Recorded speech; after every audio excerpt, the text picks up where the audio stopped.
Hi there, I'm Tim Cooper and I'm the director here at Peek&Poke. Ready to Go games are pre-built browser games that you can use to engage with your clients, your customers or your employees. They're a great tool for creating seasonal competition-based engagement campaigns.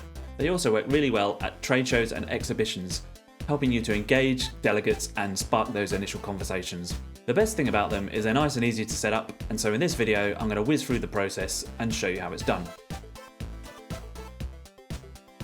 Okay, so for the purposes of this video, we're going to assume that I run a B2B business that recycles computers. So first up, we need to choose a game. You can browse the collection on our website and you can choose one that best suits your brand or your campaign. If you're not sure what to choose, you can either ask Andy, the office cat here, or you can give us a call and one of our team can offer you some pointers. I'm going to order the Data Booster because it's one of my favourites. With packages, if you want to include social sharing or change the name of the game, then you'll need the standard package. If you don't want to do those things, then the essential package will do the job. I'm going to go with the standard package here, and I don't want it in trade show mode this time around as I'll be sending it to my email subscribers. On the order page, I'll add in my billing details here. And I want to be invoiced, so I'll leave this as it is. Because this game is for my computer recycling company and not Peek&Poke, I'm going to add that brand name here.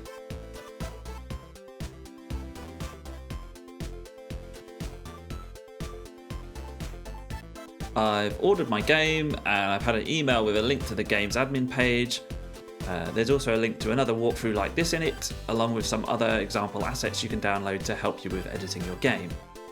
You should also get another email with your login details. Remember to check your spam folder for that. After you've logged in, you'll be taken to the content editor where you can start editing your game. It's pretty straightforward. You just work your way through each of the sections on the left and follow the instructions. But if you need a hand, just send us a message or give us a call. In terms of artwork, for my computer business, I've had my graphic designer create some prize images, a new game logo and some banners to go in the game itself.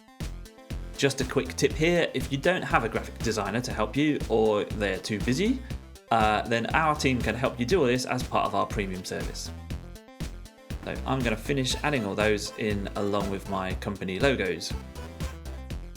While I'm doing that, I can click the test game button at any point to see how it's all looking. Once you're happy with your game and you're ready to start your campaign, just hit the launch button to make it publicly available. You'll then be taken to this pre-launch check page, which will let you know if you've missed any fields, and it might also offer some recommendations for copy improvements. Assuming that's all good, you just need to hit the big red button. Your game will then go live and your license period will begin.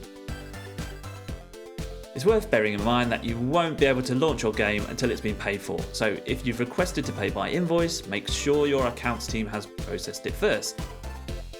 If you need to make some adjustments or copy updates after you've launched, don't panic. You can easily go back into the content editor and make as many changes as you like. With your game now live, you can start promoting it and sharing it with your audience. As your campaign progresses, you can see how the game's doing at any point by viewing the game dashboard in the admin area. You'll be able to see how many people have played the game, how long they've played it for, and how many have submitted a score to the leaderboard. As you can see, mine's had some players already. At the end of your campaign, you can save all these stats to a PDF for reporting purposes. You can also download all the leaderboard data as a CSV file. You can then use that to pick your competition winners, or you can import it into your favourite CRM system. So hopefully I've answered any questions you might have about the process, but if not, then feel free to give us a call or email us at hello@peekandpoke.com.